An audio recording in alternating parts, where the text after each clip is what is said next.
Ladies and gentlemen, welcome back. It's been a little while since we've had everything on schedule and on time, but I'm here and my dad is here as well. It is a nice Wednesday evening, and thank you for joining us for another episode of Inside the Helmet. Welcome back to the show. Good to be back. Mm-hmm. Oh yeah. Um well when we got on the call to kind of talk about beforehand what we wanted to we'll talk about on the show, obviously, you mentioned that you wanted to talk a bit about hyperbole because y'all have been watching the World Cup. I haven't been watching it quite so much, but there's some discourse you were telling me about how certain teams, you could just kind of tell by watching that they were very clearly outmatched, or that one team was very clearly better than their opponent, or even better than, say, another team that wasn't even involved in that game, but you can just tell by comparing and contrasting, watching both of them, which team is better. So why don't you take us away here and kind of Okay. explain deeper into this? Yeah, I'll try not to make the run up too terribly long, but this is my first year really watching the World Cup. I've been aware of it, of course. And so a couple of things became really evident to me early on. Team USA hasn't made it past the Sweet 16 round like probably ever. And of course, in our house over here, because of our connections and stuff, we also were rooting for Brazil. Both teams got eliminated in the Sweet 16, but Brazil has got a history. They've won 5 World Cups. They do that every 4 years since 1930. And so I think they may have won more World Cups or close to it than anybody. So they have the long history, right? Mm, Team USA does not. But okay. of course, and I totally understand from an advertising standpoint why, as one of the host nations, the U.S. Was doing a lot of hyperbole about their team Mm-hmm. and their chances, and they kept bringing up the phrase that we all know so well: "Do you believe in miracles?" And they're pulling that from the 1980s U.S. hockey Olympic team that won the gold medal against all odds and all that. Yeah. And it got me thinking about the hyperbole because we were watching the USA game the other night, and it's played in Seattle, and so of course the crowd is going crazy and chanting USA, and I'm sure it was a great scene. But I knew they were going to lose. Who are they Uh, playing against? they were playing. You would think I would know. Mm-hmm. Uh, it's not coming to me right at the Was moment, it but like Portugal or something? Or no, it was. Belgium? It wasn't. It was Belgium. Yeah, thank Okay. you. It was Belgium. I didn't Um, see it, but I heard about it. yeah, and I mean, and Belgium is not a world beater, but they certainly have a longer history. Mm-hmm. So it got me thinking about hyperbole in this sense. We are now in July, which means that preseason football starts in just a little bit over a month. Yeah. And in preseason football, every NFL team believes, or at least tries to make their fan base believe, that, oh, we've made all the right moves in the offseason and we fixed our problems and this is going to be our year. And it's easy to get caught up in that because uh, everybody's undefeated. And it Yeah. occurred to me that something that players figure out long before fans do. I think players know, and coaches too, going into a season, because they have all the off-season stuff and everything. I think they know really where they fit. And it doesn't mean if you're the 10th best team that you can't perform a miracle and have the ball bounce your way. I mean, look at the Eli Manning Giants. Um, you know, yes, they had that great defensive line that won them 2 Super Bowls, but the rest of the team was not world beater, full of all pros. Yeah. And so I wanted to talk a little bit about that from a player perspective. Mm. Um, when you know, when it occurs to you uh, that, okay, we have an opponent here that we are outmatched and we're going to have to do something out of the ordinary, in order to beat them. And as somebody who at the collegiate level has,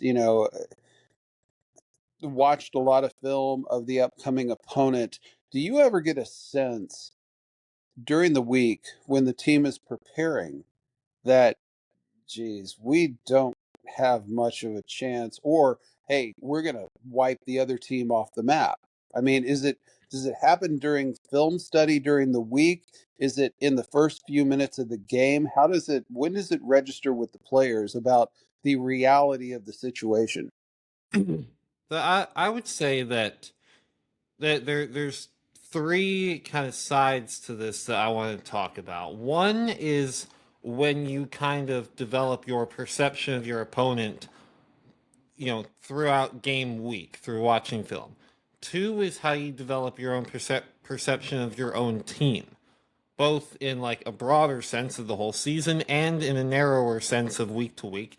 And then three is when you actually can factually state the matchup and how y'all stack up against each other.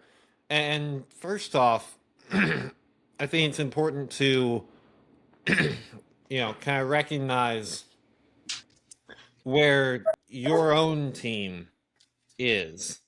And I think that the players on any given team can tell throughout like practices and meetings. It generally, for lack of a better way of putting it, just how locked in people are, how bought in everybody is, how intense people are going at practice, or if they're just kind of lounging off, and coaches will do a good job of telling that as well. And so those are things that, the fans on the outside don't really see hardly ever, but the players on the inside and the coaches do get a sense of that. And that same principle is applicable both like in preseason in a broad sense, kind of getting to know how your team is going to be over the course of the entire season, and then week to week, you enter a week of practice, and you have a couple days early on where guys are still kind of tired from the last week and stuff, and they're not really going as hard, and coaches getting on to you and all that, and everyone starts getting even more down, and it starts to spiral, starts to snowball into, okay, come Saturday or Sunday, you have a bad game as a whole because the whole team had a bad week of practice. Then on the other hand, you have, when you are judging your opponent and observing them in film study, you always do go into film study looking for, well, you go in optimistic, looking for that weakness in your opponent that you can exploit, as well as notifying and identifying their strengths so that you can game plan to mitigate their strengths and exploit their weaknesses.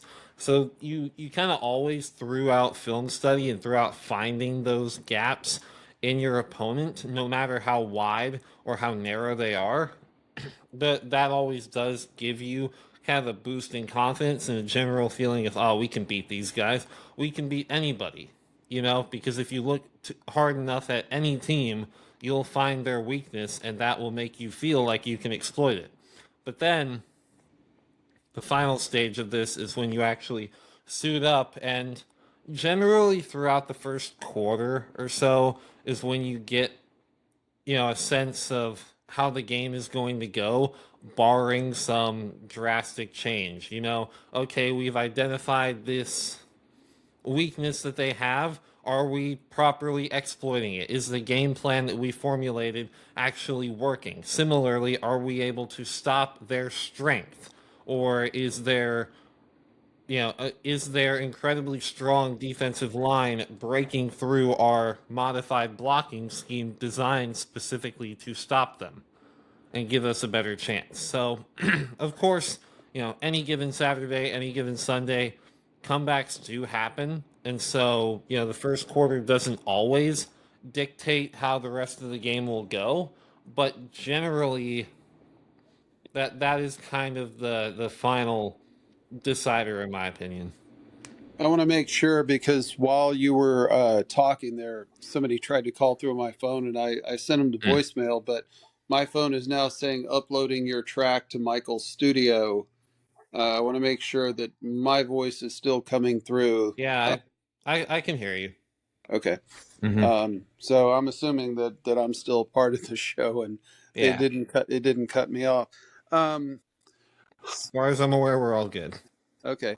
So I was thinking as far as the from a coaching perspective, I'm kind of flashing back. We've talked about this incident on a previous show at one point. There was a there was a spring football season when I was coaching you and you were just playing flag football. Hmm. And there were a couple of really nice guys that you had. You were the quarterback, of course, and a couple of really nice receivers. And then there was this one dude who was just probably the fastest guy I've ever seen on a football field with my own eyes. Remember that? You know what team I'm talking about? Yeah, I do. I was grabbing Yeah. water. Yeah. Um, and when we had him on the team, we felt, I mean, think Tyreek Hill, essentially, um, that Relative to the we, competition, relative obviously. to the competition, yes, we felt like we could score with your arm and his speed, that we could score on every play. We Hmm. didn't, but we felt like that. Yeah. And we got to the playoffs, and as disappointing as it was, 4 o'clock in the morning or something, he texts and says, "Hey, I have to go to a wedding in Houston. I can't make the playoff game." And we were playing a team that we had destroyed twice before, but going into that game, we knew it was going to be tougher, and we wound up losing at the last second to this team because we were missing a such a crucial piece, and that's the self scouting part. I think that you were referencing during the week, week to week, who's healthy, who's going to be available to Hmm. play. And we knew that we were a weakened version of our best self, Yeah.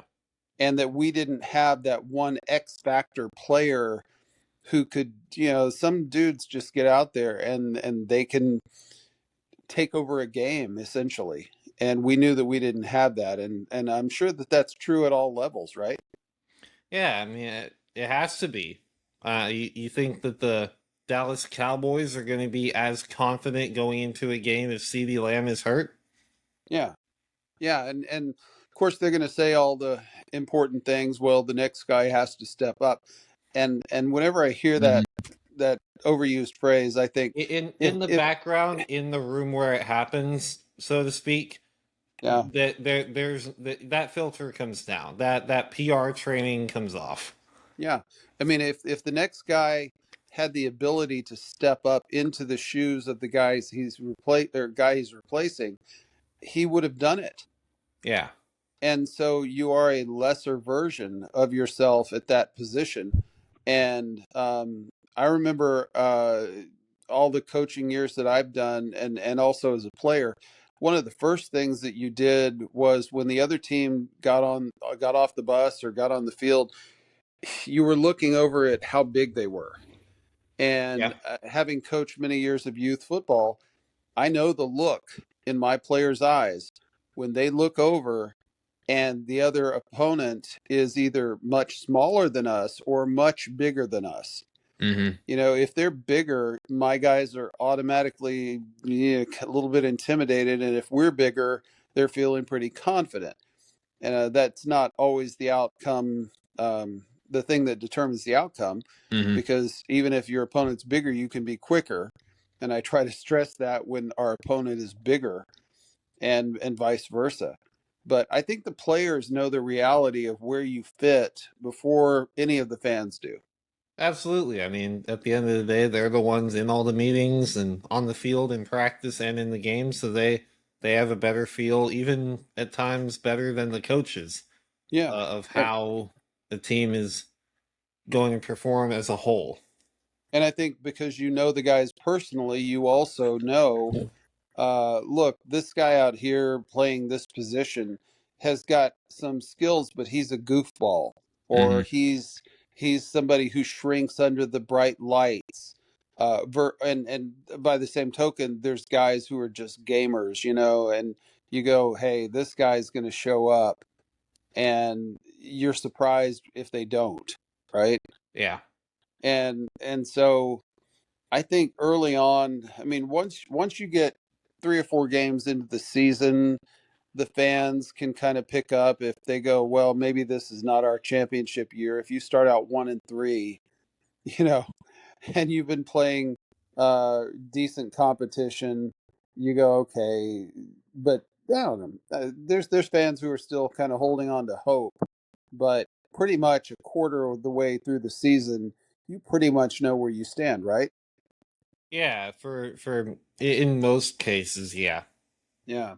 And so, but in now when you're talking about professional sports, whether it's U.S. soccer team or professional football or even college, they have to hype it up, of course, You have to sell because tickets.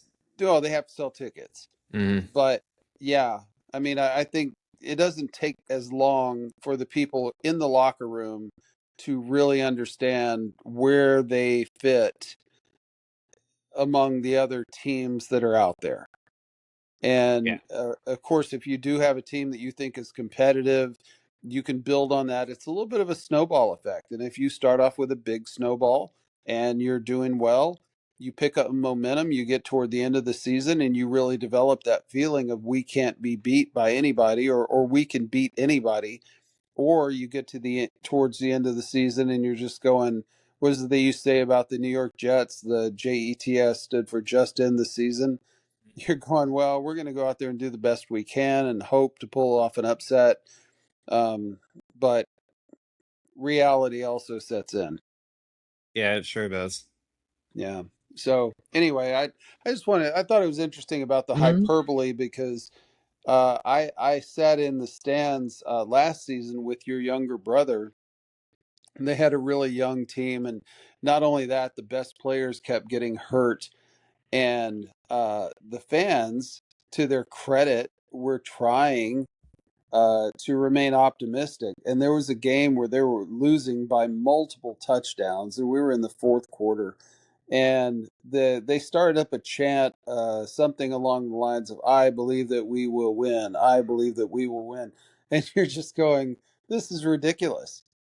This game was over at Not the halftime. chant I would have chosen. No, I mean they're I guess I'm just too much of a realist that I'm going, look, this team came in here and just knocked us all around the field. That's kind of the proof of like a lack of maturity or just lack of intimate knowledge Yeah, and understanding of the sport. You know, yeah. I think it's a more mature outlook at times to kind of accept early on, okay, we're going to lose this game. Now let's move on to the next one. So how do you remain motivated if you are on a mediocre team and you're still got another 5 games to play in the season? Well, I think then you kind of shrink your perspective a little bit. You know, if you're in a situation where you're not, a favorite to win the championship or whatever it is, or even on course to make the playoffs, then you look at smaller things. You look at you know, to a degree, personal accomplishment. Obviously, everybody would rather achieve more personally than less. Obviously, we don't want that to come at the cost of team success because in a team sport, team success is the ultimate goal. Right. But, there's nothing inherently wrong with wanting to rack up stats, with wanting to do well personally, just for your own pride and Well, such. and You thinking mm-hmm, forward to the next season, you want to be a big part of it. mm-hmm, absolutely. You want to put something on film Yeah. so that the coaches in the off season are looking, saying, well, who are we going to build around, instead of Mm-hmm, looking at you as a player and going, yeah, this dude needs to sit on the bench. mm-hmm. Yeah, um, you look at. I mean, if you're in whatever level you're in, whether you're like in the NFL and you have like those old aging veterans who are on their way out towards retirement, or if you're in high school or college, you have the seniors who are on their way out, not even of their own will, and they only have, 3 or 4 more games left, possibly in their football career, then, you certainly play for them. That's always a big motivating factor, whether you're doing particularly well or not, obviously. Yeah. Um, well, I mean, and speaking of that, just in my personal experience, my senior year of high school, it was interesting that we had more players make all district than the two teams that actually made the playoffs from our district combined. Hmm.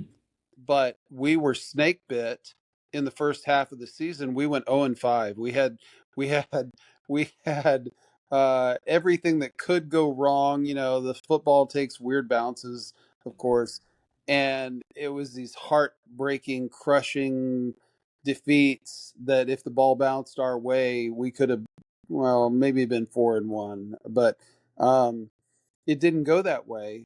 And I remember at the midpoint of the season, the team held one of those, you hear about these from time to time, a players only meeting.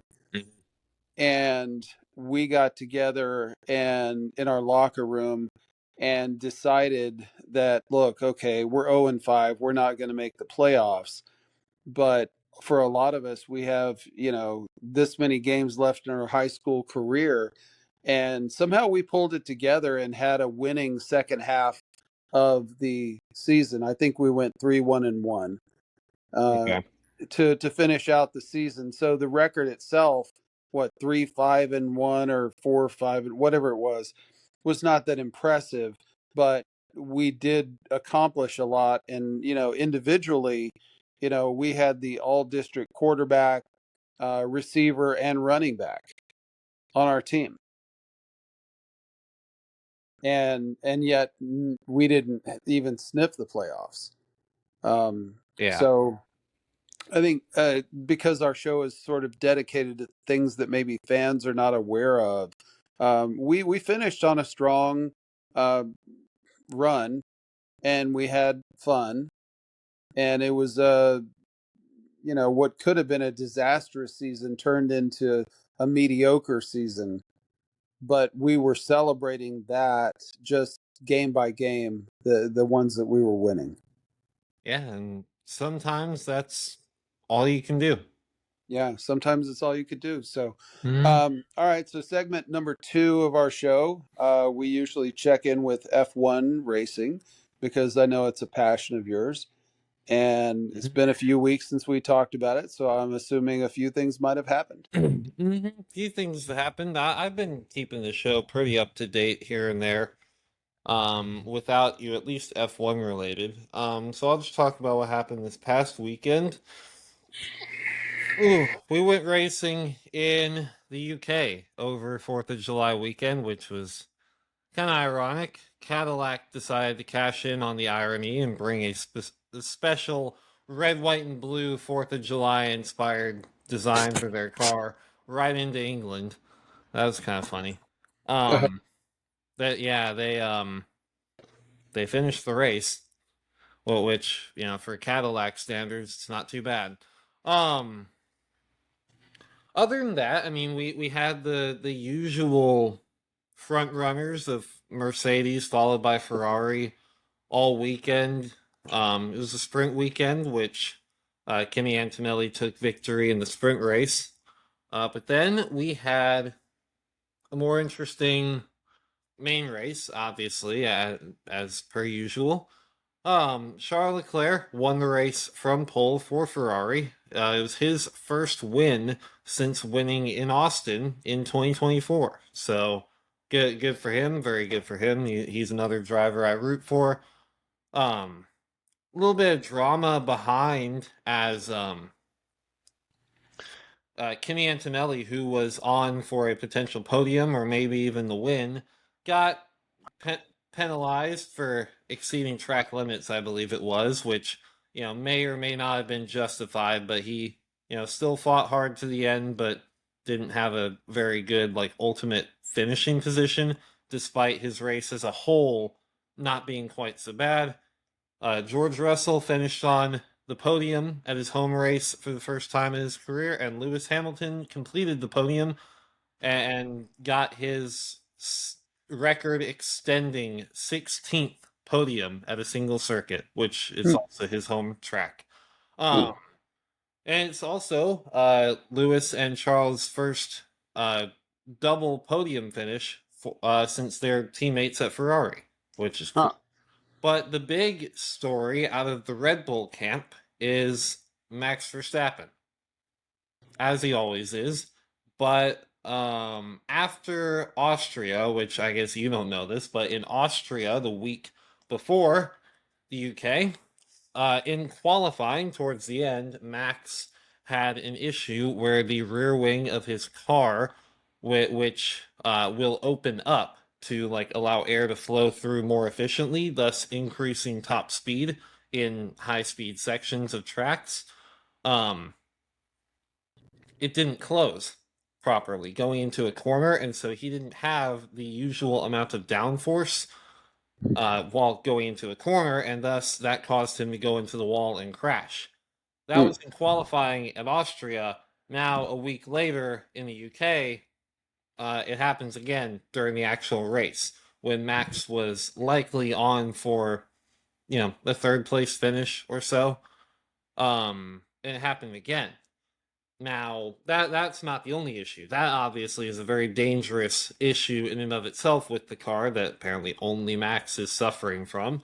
But in qualifying in the UK before the race, Max had been struggling with a loss of straight line speed because his power unit had been like just wearing down from general use over the course of race to race, and so he wanted to change it after qualifying. He only qualified in like seventh or something or eighth, below his teammate Isaac Hadjar, which is the first time Max has been out qualified at Silverstone, the track in the UK. Anyway, Hmm. the team, and this is the really important stuff, the team didn't listen to him.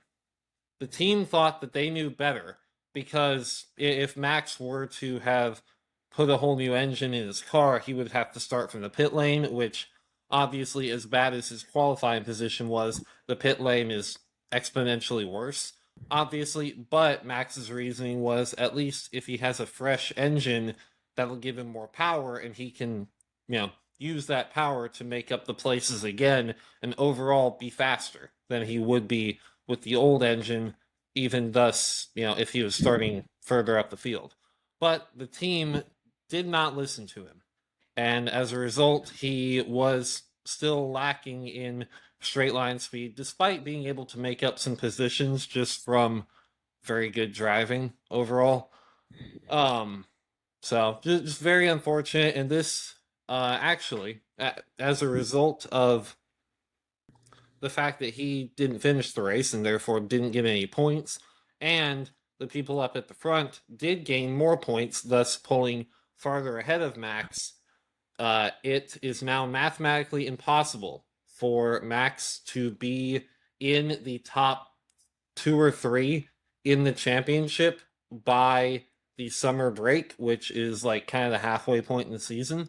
And Max, all years ago when he signed his contract extension with Red Bull, had a clause in his contract that if he wasn't in like the top two or three, whatever it was, in the driver's standings by the summer break, he could activate an exit clause in his contract and start Hmm.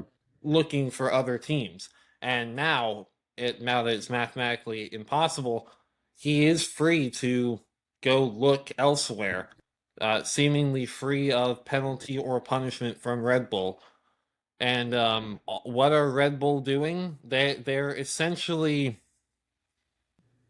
putting Max down and like playing this whole loyalty card. When I saw this picture from, I don't know if it was just like a race victory picture or a championship winning picture, but it was like Max and like everybody else in the Red Bull team from like a couple years ago all crowded around, and he was the only person in that picture still there with the team. So Hmm. it is very clear that the team that he was with throughout like the championship years is gone. That's Yeah. not the same team anymore. He is the last remaining figure from the once mighty Red Bull team. And so, you know, he loyalty should be the last thing in question for Max Verstappen. He sure Red Bull did give him the car to win, well, they gave him the proper car to outright dominate for 2 years and gave him an equally fast car in 2021 to take the fight to Lewis Hamilton, which he came out on top. And then in 2024, he only won that championship because he built out enough of a lead and was just consistent through McLaren tripping over their own feet. Yeah. Anyway, Okay. so now it's a big question of where will he go. Obviously, in the top teams, it is a bit of a dilemma because the top teams, of course, have drivers that they like. So it's now a question of okay, if Max goes and knocks on Mercedes' door, what do they say? I mean, Kimi Antonelli, who is the lesser experienced driver in their team, is leading the championship, and George Russell is the more experienced of the two. Like, who do they go to and say, see ya? Because you have to realize that this is Max Verstappen. This isn't, Carlos Sainz. This isn't, some other, like, pretty good driver. No, this is the consensus best driver on the grid for the last decade. Like, it's stupid to not make room for him, but the top teams are just in a dilemma of like, okay, what do you do? Who do you let go? Like, how do you make that decision? So Sure. nothing has fully come out. It's all speculative as of right now. So we shall see. Do I actually think Max would leave Red Bull this year? No. No, I think if anything, if he were to leave Red Bull this year, like mid-season, and not even finish out this season with Red Bull, I think he would go on sabbatical and go like do other racing things that he's interested in and take the rest of the F1 season off. And just continue talking with other teams, continue seeing if the regulations shift to be more to his liking, because he's been very vocally not pleased with the regulations, and he's been advocating to alter them to make them less dependent on the battery because that's very gimmicky and just not a very pure form of racing, which he's all about, pure. He's a very pure racer, you know. So nothing concrete has come out yet, but we shall see. A lot of people have been speculating, obviously, for years that he'd go to Mercedes. People now are also speculating he might go to McLaren. They of course share the Mercedes power unit, so that would give Max comparably good machinery, at least better than the Red Bull. Okay. So we shall see, but we have a week off before we go to Belgium. Ooh. Yeah. Okay. Mm-hmm. All right. Well, for our third and final segment, back to what we started a month or so ago, where we Mm-hmm. take two teams and we talk about their best two quarterbacks, wide receivers, running backs, and if we can think of them, tight ends, Mm-hmm. and then compare those two teams that we build and try to come to a consensus of who we think is the better team. Yeah. We were talking before the show. I know we've done the Eagles and the Jets and the Packers, and we couldn't think of who the fourth team we've done so far Yeah. is. I don't know why. I Um, want to say like the Panthers or the yeah. I Um, I don't know. we'll Either way. just pick two random teams, and hopefully one of them's not one Mm-hmm. we've talked about before. You pick your team, and I'll pick mine. Should one of us do AFC, the other do NFC? We do. Sure, All right. sure. Which one do you want? I'll take NFC. All right, then I will go with. Ooh.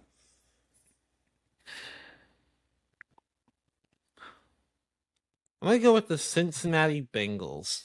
Okay, and I will take the Detroit Lions. Okay. So, You want to go first? yeah, I mean, we're talking about quarterbacks first, and you got to have two quarterbacks. And for me,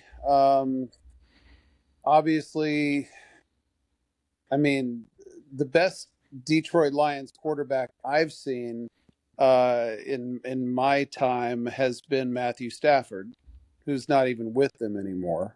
Mm-hmm. He's won his Super Bowl with the Rams, but he's probably got all the records, and so he's got to be on that list.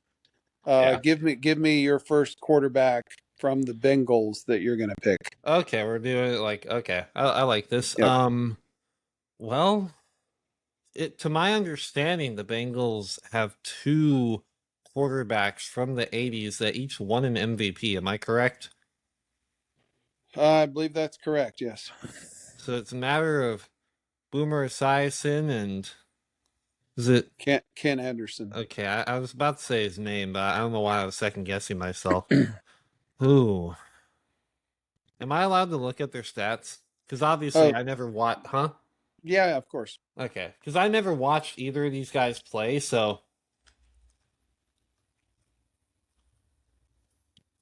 um let's see. Boomer Esiason, his career stats, okay. 38,000 passing yards, 250 touchdowns.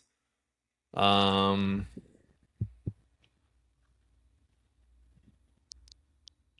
Ken Anderson,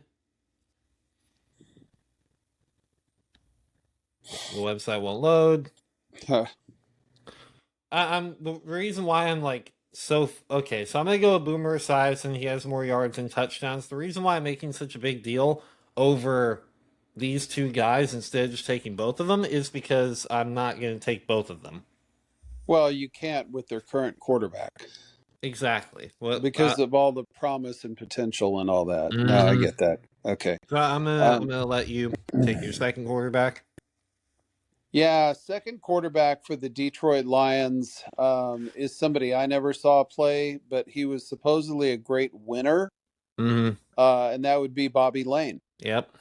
who played at the University of Texas. Oh yeah, And I he forgot was that. he was just known as a winner. I'm sure his statistics would not, I mean, if you looked at his Of course. statistics against the current Lions quarterback Jared Goff, Mm-hmm. it would Jared Goff would dwarf Bobby Lane, but Bobby Lane won championships for the Detroit Lions, and so He did the those are my impossible.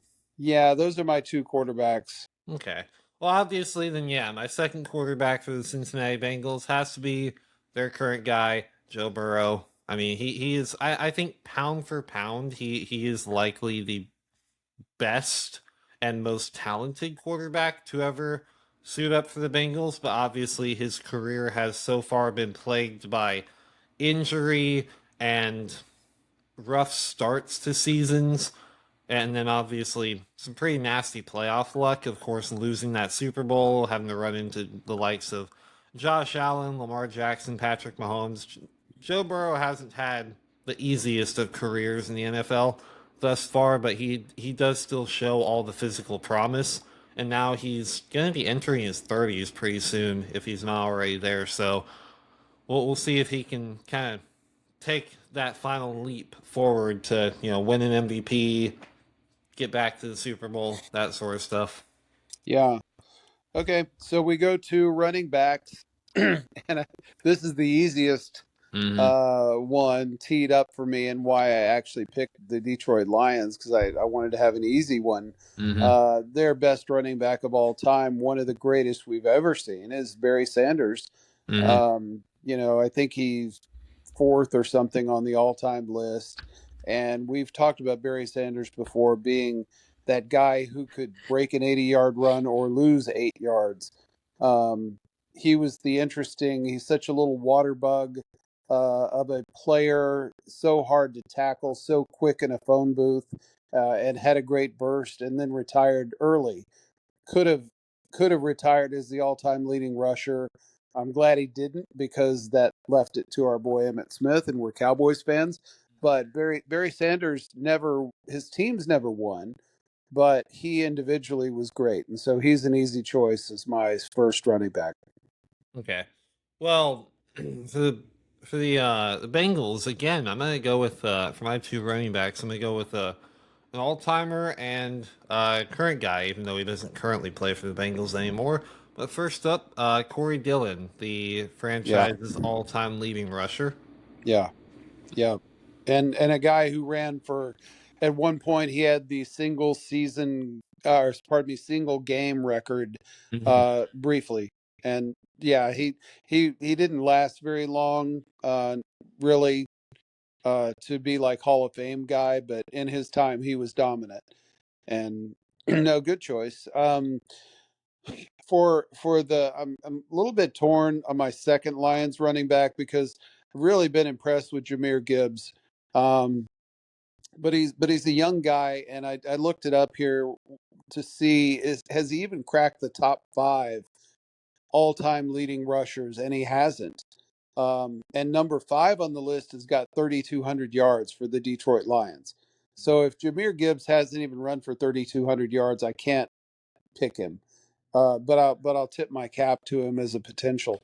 Um, Surprisingly, the number two rusher for the Lions all time was a guy who in college won the Heisman Trophy and was just, if you're a Texas Longhorn fans, you hated to watch Does he him also run. share initials with your RB1 Yeah, he actually and the does. same number?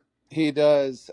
He played for the University of Oklahoma, and he was just fantastic. And I believe he had knee troubles, and so his career was a lot shorter. But in the time that he was in the league, he did run for over 5,000 yards, which he only probably played 4 seasons or so. So, yeah, Billy Sims. Yep. When you see greatness, you have to tip your cap, even if they played for the Oklahoma Sooners. This guy was great, nice guy. He shows up for all of the alumni stuff, in addition to, and never heard anything bad about Billy Sims. So I do remember watching him play when I was very young, and the guy was fantastic. So yeah, he's going to be my second. Okay. Well, what when you kind of think of all-time NFL running backs, once you like finally get to Corey Dillon, that's like the last Bengal you think of. Yeah, So I'm gonna just throw out Joe Mixon. He's the most memorable modern day Bengals running back, and so he was plenty productive. Went to the Super Bowl with him, I believe. yep.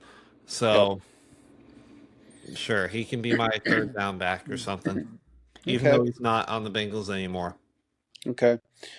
So switching to wide receivers, and I'm not thinking, by the way, of any Detroit Lions tight ends, so we'll just stop this one at wide receivers. Yeah, This one is really easy for the number one guy. Uh, he had well over 11,000 yards and was just a freak of nature when he played, and that's Megatron, Calvin Johnson.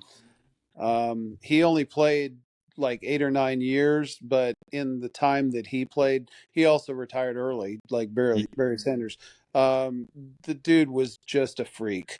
So yeah, for my wide receiver one, I'm actually gonna kind of go with a current guy who not I'm not going to compare him to Calvin Johnson because he's smaller, but another guy that is kind of freakish in how quick he is and how fast he is in the open field, and that's Jamar Chase, who I believe in a yeah, vacuum is still probably my favorite for the best wide receiver in the NFL on yeah. any given day. That's a good argument. Hmm. Okay. So my second wide receiver with the Detroit Lions, obviously right now they have Amon-Ra St. Brown, Hmm. who's an All Pro and deservedly, but he's only played 4 or 5 years and doesn't have the numbers yet. As I was looking up their number two all time receiver, I'm remembering this guy. He played in the '90s. His name was Herman Moore, Hmm. and Herman Moore finished with just over 9,000 yards, and like 62 touchdowns. He was just a slightly smaller version of Megatron, but kind of the same guy. A Yeah. big wide receiver, had some good speed. His teams didn't win because he was playing with, on the Barry Sanders teams. Um, but I think I have to give it to Herman Moore just because he lasted 10 years, or 10 or 11 years with the Lions, and put up some pretty decent numbers. So I'm going to go with him. Yeah. And then another, well, slightly older guy. I mean, he played in the 2000s. Uh, shares a last name. Shares actually, well, both initials and the entire last name with your wide receiver one. Well, until he legally changed his last name to a Right. flawed version of his number, and that's Yeah. Chad Ochocinco. Yeah. I think all time when you think of Bengals receivers before you think of Jamar Chase, that's obviously who you Sure. think of. I think maybe a lot of people would probably on all time leaderboards have Ocho Cinco above Jamar Chase for now, but in a vacuum, I think Chase is better. So Yeah. I'd rather put him at my one spot. Okay. Hmm. Well, so we've got three categories: quarterback, running back, wide receiver. And I think the way to choose who we think would win in a game is to look at the positions and Hmm. compare. Would you rather have Boomer Esiason uh, and Joe Burrow, or would you rather have Bobby Lane and Matthew Stafford?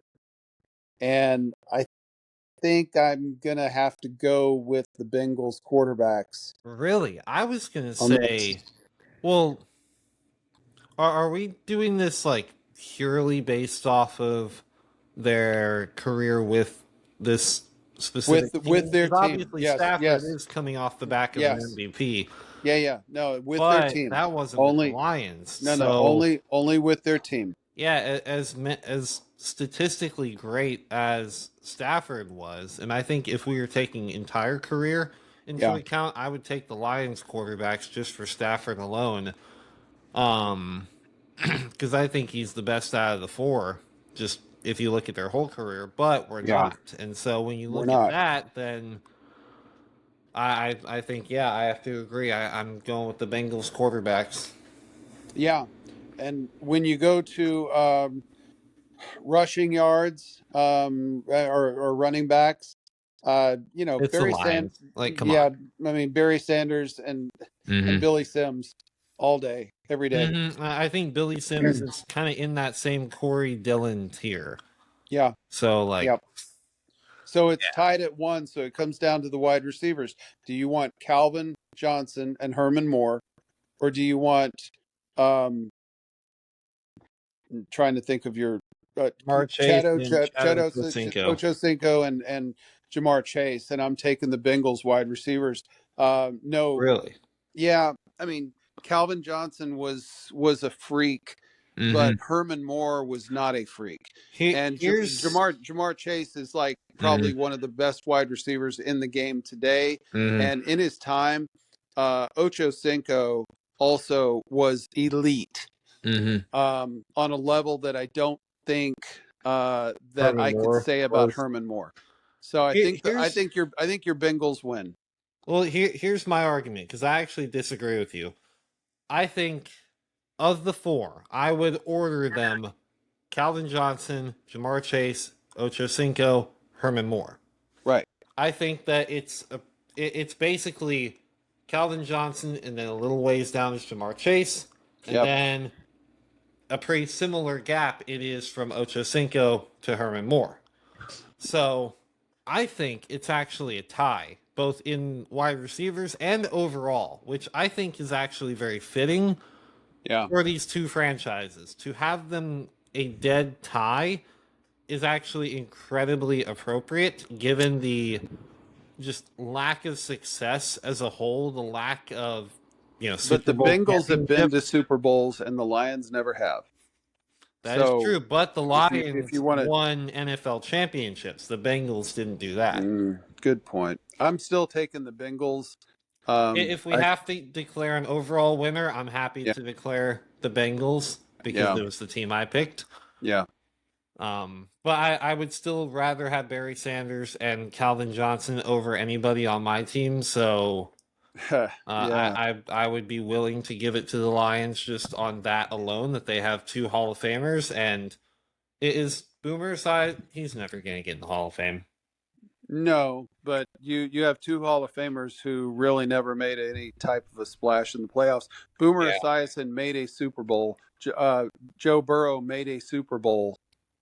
Um, that's true. so there's Yeah, that. maybe I'm placing a little too much because yeah, this is overall a team thing, but I think when you are comparing people of different eras, you also need to look at their individual accomplishments because, like, Barry Sanders never played with Calvin Johnson. Joe Burrow never Right. threw to Chad Ochocinco. So I also think in a vacuum, you on your side with the Lions, you have Barry Sanders, who is easily a top three running back of all time, if not easily top two.